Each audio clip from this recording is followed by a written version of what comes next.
రూతమ్మ ఎంతో కొంత దేవుడిని ఎలాగైతే తెలుసుకుందో చెప్పండి, ఈ తామారు కూడా ఎంతో కొంత ఈ లెగసీ మీద అవగాహన ఉండాలి. అందుకే వీళ్ళకే ఎందుకు పిల్లలు కనాలనుకుందండి, వీళ్ళకే ఎందుకు పిల్లలు అనుకుంది, వీళ్ళతోనే ఎందుకు ఉండాలనుకుంటుంది, ఈవిడి పేరే ఎందుకు మత్తే చేరుస్తున్నాడు, ఈవిడికి ఎంత కసి ఎందుకు, ఆవిడకి తెలిసి తెలియని భక్తులు వీళ్ళతోనే పిల్లలు ఎందుకు కనాలనుకుంటుందంటే ఆవిడకి ఆ ప్రవచనాలు ఏమైనా తెలుసా, ఏమో ఆ సంతానం మీద అవగాహన ఉందా, ఏమో ఆ బిడ్డ రాబోతున్న రాజధాని ఏదైతుందో నేను కూడా ఒక వారధిగా ఉండాలనుకున్నాడు, ఏమో ఏమేమి పరిచయం చేస్తున్నాడు మత్తయ్య. కావాలని దేవుడు యూదుల మీదే కాదు మనసును కేంద్రీకరించింది, దేవుడు అన్యులను కూడా సమానంగానే ప్రేమిస్తాడు. ఇందాక మనం ప్రవచనంలో ఏం చదువు, ఏమని ఆయన రాజదండం చేత కొండలను బద్దలు కొడతారని చదువు. ఇందాక మనం చదువుతున్నప్పుడు కీర్తనలో ఆయన రాజదండం చేత అనీతిమంతుల దుష్టులను కొడతాడని చదివా. ఆ రిఫరెన్స్ అన్ని బహుశా ఈ పనికి మనోడు గుర్తుందో ఏంటో నాకు తెలియదు, కానీ అవన్నీ మనసులో పెట్టుకుని ఈయన అందరినీ కొట్టడం కాదు చెప్పండి, ఈయన రెల్లి చేత చెప్పండి ఈయన్నే కొడతాం చూడన్నట్టు. వాడికి నెక్స్ట్ ఏం జరుగుతుందో తెలియదు, పునరుద్ధానం గురించి వాడికి తెలియదు. అందుకని ఏం చేస్తున్నాడు చెప్పిన, చెయ్యాల్సిన ఎటకారం అంతా చెప్పండి చేసేస్తున్నాడు. కానీ గుర్తుపెట్టుకోండి, దేవుడు మనుషులు చేయి పనుల వలన ఎక్కరింపబడడు. ఆయన చేయాల్సినవన్నీ చేస్తాడు, జరిగించాల్సినవన్నీ జరిగిస్తాడు. ఆ సమయానికి దేవుడు ఓపికగా ఉన్నాడు. కానీ గమ్మత్తండి చెప్పిన, ఆయన తిరిగి లేచిన తర్వాత దేవాలయపు తెరలు చిరిగిపోయాయట, బండలు బద్దలాసిపోయాయట, భూమి కదిలిపోయిందట. సాతానుగాడికి పిచ్చి లెగిసిపోయి వాడి మనసు కకలావికలమైపోయిందంట. నేను అనుకుంటున్నాను నా వ్యాఖ్యానం ఇది, క్రీస్తు అలా తెరలు చించేంత పునరుద్ధానంలోకి రావాలి అంటే, బండలు బద్దం చేసేంత ఉన్నతమైన కార్యక్రమం చేయాలంటే, దేవాలయపు తెరని పైనుంచి కిందకి చీరేయాలి అంటే, ఈ చీలిక కార్యక్రమం ఈరోజు జరగాలంటే చెప్పండి, గతంలో ఉన్న చీకటిని చీల్చేసేవాడు ఒకడు ముందుగా పుట్టాలి. వాడెవడు చెప్పండి, పెరెస్. ఈ చీలిక అనుకున్న సమయానికి జరగాలి అంటే తరాన్ని చీల్చేసేవాడు కావాలి, వాళ్ళ అయ్య బుద్ధిని చీల్చేసేవాడు కావాలి, వాళ్ళ అమ్మ వంకర బుద్ధిని చీల్చేసేవాడు కావాలి, జనరేషన్ మార్చేసేవాడు కావాలి, ట్రెండ్ మార్చేసేవాడు కావాలి. ప్రభు వచ్చి ఈ సమయాన్ని ఇలా జరిగించాలంటే యోహానులాగా మార్గాలు చెప్పండి సరళం చేసే లింకులు కావాలి. అందులో ఒకటి చెప్పండి, పెరేస్. నేను ముగిస్తున్నాను. పెరేసు గొప్ప ధన్యకరమైన కార్యం ఏంటి తెలుసా, వాళ్ళ బాబాయిని చూశాడు. వాళ్ళ బాబాయ్ ఎవరండి, అది చెప్పండి, యోసేపుని చూశాడు. చూడటమే కదా వాళ్ళ లైఫ్, వాళ్ళ బాబాయ్ అయిన యోసేపు గారితో కలిసి బతికాడు. ఎలా ఉంటాడు. మా నాన్న అన్యాయం చేశాడంట, మా బాబాయ్ ఎలా ఉండుంటాడు. బహుశా ఆయన అనుకోవడం లేదు, కానీ నాకు అనిపిస్తుంది ఆ బాబాయిని పెరేసు చూశాడు. ఎక్కడ నాకు వెళ్తున్నప్పుడు వెనక ముందు ఆడుతున్నప్పుడు చెప్తున్నాడు, నువ్వేం భయపడకు, ఐగుప్తికి నువ్వు వెళ్ళట్లేదు, ఐగుప్తికి వెళ్తాడు, నీతో పాటు నేను కూడా వస్తాను. ఒక మాట చెప్తున్నా, నీతో పాటు నేను రావడమే కాదు, నా ఉద్దేశానికి కావాల్సిన వారందరూ నీతో పాటు వస్తారు. ఖచ్చితంగా చెప్పండి, అందరికీ ఆనందం కలుగుతుందో లేదో నాకు తెలియదు, కానీ ఈ పెరేసు లాంటి వ్యక్తులకి అలాంటి భక్తులను చూడాలన్న ఆశ కలుగుతుంది కదా చెప్పండి. దేవుడు గొప్ప భాగ్యం ఇచ్చాడు. కింద చదువుతాం, కిందికి ఏందో వచ్చిందో, యాకోబు అతని కుమారులు ఐగుప్తికి వచ్చిరి, ఇశ్రాయేలు కుమారులు పేర్లిబే,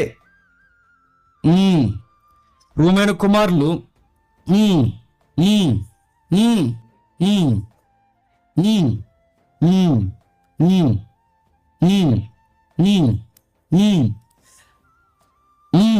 వచ్చిందో, యోధా కుమారులు ఏరు, వానాను, శాలా, పెరేసు, జరాహు. ఆ ఏరును వానాను కానాను దేశంలో చనిపోయి, పెరేసు కుమారులు ఎవరు అనగా, ఇప్పుడు చెప్పండి, పెరేసు కోసం చెప్పినప్పుడల్లా ఎవరి కోసం చెప్తున్నారు చెప్పండి, ఆ చనిపోయిన ఇద్దరు కోసం చెప్తున్నారు. వాళ్ళిద్దరి కోసం చెప్పినప్పుడల్లా ఎవరి కోసం చెప్తున్నారు చెప్పండి, శాలా కోసం కూడా కాదు చెప్పండి, పెరేస్ కోసం చెప్తున్నాడు. ఎందుకు బాగా వినండి, ఈ పెరేస్ అనే ఆయన దేవుని చిత్తానికి వారదయ్యాడు. నేను అనుకుంటానండి, తండ్రి యోసేపుని చూసి ఎంత ఆనందిస్తాడో, యోసేపుని చూసి పెరేస్ కూడా చెప్పండి అంతే ఆనందిస్తాడు. ఎంతో కొంత ఆనందించి భయభక్తులు కలిగి భక్తి లేనివాడైతే ఆ తరాలు పెరేసు కుటుంబాన్ని గురించి ఎంత గొప్పగా మాట్లాడుకుంటాయి చెప్పండి. కాబట్టి నేను అనుకుంటున్నాను, పెరేస్ క్రీస్తు వంశవృక్షంలో ఎంతైనను ఉండదగిన వాడు. కానీ మత్తయ్య గారు అలా వెళ్ళిపోతూ ఫ్లోలో ఏమన్నాడంటే, జరాహును గూచుకోవడం ఎత్తాడు. జరాహు కోసం ఎందుకు మాట్లాడు? జరాహు కోసం మాట్లాడాలని మత్తయ్య ఉద్దేశం కాదు, కానీ జరాహు కోసం ఎందుకు మత్తయ్య ఎత్తుతున్నాడంటే, టూకీకి 2 మాటలు చెప్పి నేను ముగిస్తాను. యోదా పెరేసుని కనుననే రైటింగ్ వేరు చెప్పండి, తామార్నందు పెరేసును జరాహును కన్నాడన్న సౌండ్ వేరు. అంటే ఇక్కడ మీనింగ్ అంట థియోలాజియన్స్ అంటున్నారు, ఇక్కడ జ్ఞాపకం చేస్తున్న మీనింగ్ ఏంటంటే, జరాహుని జ్ఞాపకం చేస్తున్నప్పుడు మత్తయి ఉద్దేశం జరాహును తెర మీదకి తీసుకురావాలని కాదు, కానీ ఆమె తల్లి చెప్పండి తామార్ని జ్ఞాపకం చేయాలని. కవల పిల్లల పేర్లు ఎందుకు ఎత్తుతున్నాడంటే చరిత్ర జ్ఞాపకం చేస్తున్నాడు. ఏమని చరిత్ర? మన అయ్యా ఎవరెత్తున్నారో మీరు మాట్లాడితే మత్తయి ఎవరికి రాస్తున్నాడు? మత్తయి సువార్త యూదులకు రాస్తున్నాడు. మీరు మాట్లాడితే ఏమంటారంటే మేము యూదులమని మీరు గొప్పగా చెప్పకండి. అసలు మన యూదులమని గొప్పగా చెప్తున్నారు, కానీ అసలు మన యూదులుగా మనం పుట్టాలి అంటే కవల పిల్లలకు అనడానికి ఆ బయట పిల్ల ఉండాలి. ఎవరు చెప్పండి? అన్యుల పిల్ల. ఆ అమ్మాయి లేకపోతే మన అయ్య ఎక్కడ? మన అయ్య తినమైన పనులు చేశాడా? మన అయ్యకి పుట్టిన పెద్దోడు తినమైనడా?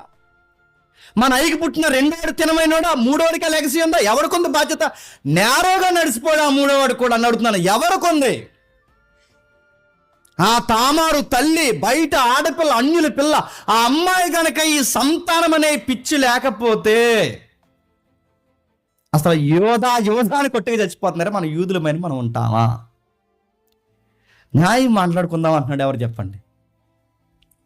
ఆమె లేకపోతే ఏంటి పరిస్థితి? ఆమె లేకపోతే ఆ జాతిని ఎలా చూడాలి? మళ్ళీ పరిస్థితులు మళ్ళీ ఇంకొక లేచేంత వరకు, ఆ శాల ఉత్పత్తి జరిగేంత వరకు ఎలా చరిత్ర చదవాలి? ఆ అమ్మాయి వచ్చింది కాబట్టి ఎవరు వచ్చారు చెప్పండి? పెరేస్ వచ్చాడు కాబట్టి తర్వాత పిల్లలు వచ్చారు. ఆ తర్వాత పిల్లలు వచ్చారు కాబట్టి రూతు దగ్గర బోయాజు వచ్చాడు కాబట్టి దావీదు నానొచ్చాడు కాబట్టి దావీదు వచ్చాడు కాబట్టి చెప్పండి. ఈరోజు మనం యూదులమైన మనం అందరం ఉన్నాం. గుర్తుపెట్టు, మనం అందరం ఉండాలి అంటే ఆ అమ్మాయి ఆ స్టాండింగ్ తీసుకోకపోతే ఏమవుద్ది అంటే, ఇక్కడ ఏమేమి పరిచయం చేస్తున్నాడు మత్తయ్య? కావాలని దేవుడు యూదుల మీదే కాదు మనసును కేంద్రీకరించింది, దేవుడు అన్యులను కూడా సమానంగానే ప్రేమిస్తుంది. తామార్లో చెప్పుకోదగ్గ పాయింట్ ఏమనుందంటే, నాకు అనిపించింది చెప్తున్నాను. చెప్పుకోదగ్గ పాయింట్ ఏంటంటే, తామార్కి నిజంగా పిల్లలు కావాలనుకుంటే ఎవరిని చేసుకున్నా పిల్లలు పుట్టరా? వాళ్ళ అమ్మగారి ఇంటికి వెళ్ళిపోయింది, వాళ్ళ నాన్నగారి ఇంటికి వెళ్ళిపోయింది, అక్కడికి వెళ్ళిపోతే ఎవరినో ఒకరిని చేసుకుంటే పిల్లలు పుట్టరా? ఎవడో ఒకరిని పెళ్లి చేసుకుని పోనీ ఏదో ఒక ఇదే తింగర పని ఎవడొకరితో చేస్తే పుట్టరా? నేను అడుగుతున్నాను. వాళ్ళ జాతి ప్రకారం, వాళ్ళ నమ్మకాల ప్రకారం ఇంక మీకు మాకు సంబంధం లేదు, మా ఏడిపోయేది మేము ఏడుస్తాం, మా జోలికి రాకుండా అలా మామయ్య గారికి ఒక మాట చెప్పేసి ఎలాగా వదిలించేసుకుందని చూస్తున్నాడు. ఎవరు? యోధ. ఎలా వదిలించేసుకో? ఆ అమ్మాయి పోయి ఆ వదిలించేసుకోవాలనుకున్న ఆ ఫీల్డ్లో ఎవరో ఒకరితో పిల్లల కంటే ఎవడన్నా అడుగుతాడా? కానీ అమ్మాయి ఎవరికి కానాలనుకుంటాను చెప్పండి? యోధ సంతానాన్నే కానాలనుకుంటుంది. నేను అనుకుంటున్నాను, నాకు అనిపించింది. ఒకవేళ ఇంకా మీ దగ్గర భారీ ఎక్స్ప్లెనేషన్ ఉంటే నాకు చెప్పండి తర్వాత. నేను అనుకుంటున్నాను, ఈ అమ్మాయి వీళ్ళని చేసుకున్న తర్వాత రూతమ్మ ఎంతో కొంత దేవుడిని ఎలాగైతే తెలుసుకుందో చెప్పండి, ఈ తామారు కూడా ఎంతో కొంత ఈ లెగసీ మీద అవగాహన ఉండాలి. అందుకే వీళ్ళకే ఎందుకు పిల్లలు కనాలనుకుందండి? వీళ్ళకే ఎందుకు పిల్లలు అనుకుంది? వీళ్ళతోనే ఎందుకు ఉండాలనుకుంటుంది? ఈవిడి పేరే ఎందుకు మత్తయ్య చేరుస్తున్నాడు? ఈవిడికి ఎంత కసి ఎందుకు? ఆవిడకి తెలియని భక్తిలో వీళ్ళతోనే పిల్లలు ఎందుకు కనాలనుకుంటుందంటే, ఆవిడకి ఆ ప్రవచనాలు ఏమైనా తెలుసా? ఏమో. ఆ సంతానం మీద అవగాహన ఉందా? ఏమో. ఆ బిడ్డ రాబోతున్న రాజధాని ఏదైతుందో నేను కూడా ఒక వారధిగా ఉండాలనుకున్నాడు. ఏమో. అందుకే ఈ యోధ సంతానంలో తను కూడా ఒక పాత్రగా అనుకుంది కనుకే తను తీసుకున్న స్టాండింగ్ ఏంటో తెలుసా? యోధాకే బిడ్డలను కనాలనుకుంది. పిల్లలు కావాలనుకుంటే ఆమె ఎక్కడికైనా పోయి పిల్లలను కనొచ్చు. పిల్లలు కావాలనుకుంటే ఆమె ఎక్కడైనా పిల్లల్ని సంపాదించవచ్చు. మీకు వెంటనే అనిపిస్తుంది, తామారు అంత మంచిది కాదు కదండి. ఇప్పుడు తామారు మంచిది కాదు, మరి యోధ మంచోడా? అడుగుతున్నాను. ఎవరు మంచోడు కాదు. మత్తయ్య తిమ్మని జ్ఞానం వచ్చేలా మనకి రాసిన మాట ఏంటంటే, తన ప్రజలను వారి పాపం నుండి చెప్పండి విడిపించడానికి వస్తాడు, అందుకు ఆయన పేరు యేసు. ఇప్పుడు చెప్పండి, ఆయన వచ్చిన తర్వాత క్రీస్తు శకంలో ఉన్నవారిని విడిపించడానికే కాదు, చెప్పండి క్రీస్తు పూర్వం ఉన్నవారితో కూడా ఆయనకి సంబంధాలు ఉన్నాయి. ఆ సంబంధాల్లోకి ఆమె చెప్పండి తామారు. మరో మాట చెప్తున్నా, ఈవిడ అన్యురాలుగా నిలబడిన తర్వాత బయటకు వచ్చిన తర్వాత యోధా పక్షాన స్టాండింగ్ తీసుకుంది. కాబట్టి మనం ఏదో ప్రపంచానికి బ్లెస్సింగ్ అని మీరు ఫీల్ అయిపోకండి.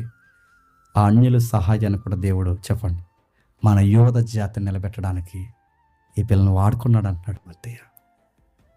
క్రీస్తు మన దగ్గరికి రావడానికి ముందు ఎలాంటి వాళ్ళు పాపులు పనిచేశారు. అందుకే పాత నిబంధన కాలంలో దేవుడు తామార్ లాంటి పాపని ఎన్నుకున్నాడు, యోధా లాంటి పాపని ఎన్నుకున్నాడు, వీళ్ళందరినీ వాగ్దానంగా మార్చేసుకున్నాడు. ఇలాంటి తల్లులు ఆ పాపాలు క్రీస్తు కొరకు బాగవనండి, రాబోతున్న మెస్సే కొరకు పాపాత్ములైన వీరు ఆ పుణ్యాత్ముడి కొరకు పావుల్లాగా చెప్పండి ఉపయోగపడు. అందుకే తన ప్రజలను వారి పాపముల నుండి ఆయన చెప్పండి రక్షిస్తాడు. అందుకే ఆయన రక్షించడానికి రావడానికి ముందుగా తామార్ని ఎంపిక చేశాడు, యోధాన్ని ఎంపిక చేశాడు, వీళ్ళందరిని నడిపించాడు. నిజానికి దేవుడు వేరే రూట్ తీసుకోవచ్చు, కానీ ఒక్కసారి ఆయన మాటిస్తే చెప్పండి మాటే ఆయన అంటే ఆ మాట మీద నిలబడతాడు. యోధా ద్వారా రాజధాని అన్నాడు, యోధా ద్వారా రాజధాని వస్తుంది అంతే.